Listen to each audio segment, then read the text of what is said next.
మేడ్చల్ జిల్లా పిర్జాద్గూడలోని నివాసంలో తీన్మార్ మల్లన్న కుటుంబాన్ని హుజూరాబాద్ ఎమ్మెల్యే ఈటెల రాజేందర్ పరామర్శించారు. తెలంగాణ రాష్ట్రంలో ప్రశ్నించే వారిని జర్నలిస్టులను ప్రభుత్వం తీవ్రంగా వేధిస్తుందని ఈ సందర్భంగా ఈటెల రాజేందర్ ఆరోపించారు.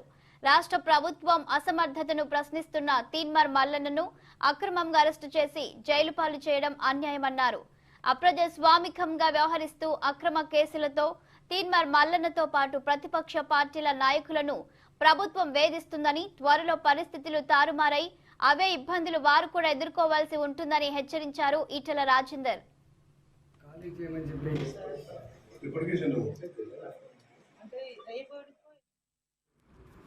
అనేక సంవత్సరాలుగా పగబట్టినట్టే ఆఫీసుల మీద దాడి చేయడం, కంప్యూటర్లని ఇతర సామగ్రిని అందులో పనిచేస్తున్నటువంటి జర్నలిస్టుల పైన, పనిచేస్తున్నటువంటి స్టాఫ్ పైన దౌర్జన్యం చేయడం,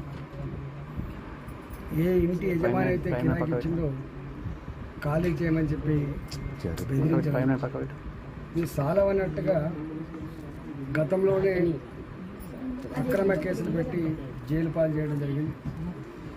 కేసులకు బెదిరింపులకు భయపడాలి మల్లన్న తన వృత్తిని కంటిన్యూ చేస్తున్న క్రమంలో మళ్ళీ మొన్న ప్రైవేటు గుండాల చేత దాడి చేయించే ప్రయత్నం చేశారు, ప్రైవేటు మనుషుల చేత దాడి చేయించే ప్రయత్నం చేశారు.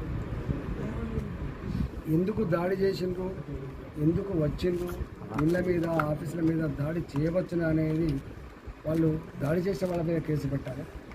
కానీ దాడికి వచ్చిన వాళ్ళని స్థానికులు పట్టుకొని నిలదీసిన పాపానికి ఇలా మళ్ళీ మల్లన్న మీదనే హత్యాయత్నం కేసు పెట్టడం, వాళ్ళ స్టాఫ్ మీద హత్యాయత్నం కేసు పెట్టడం అనేది ఇది పూర్తిగా అప్రజాస్వామికం.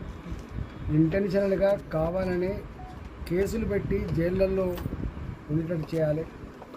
వాళ్లకు రోజువారీగా ఏ వార్తలైతే ప్రజలకు ప్రసారం అవుతున్నాయో ఆ వార్తలను ప్రతినిత్యం చూసేటువంటి వాళ్ళు ఎవరైతే ఉన్నారో వాళ్ళకు దూరం చేసేటువంటి ప్రక్రియలో భాగంగానే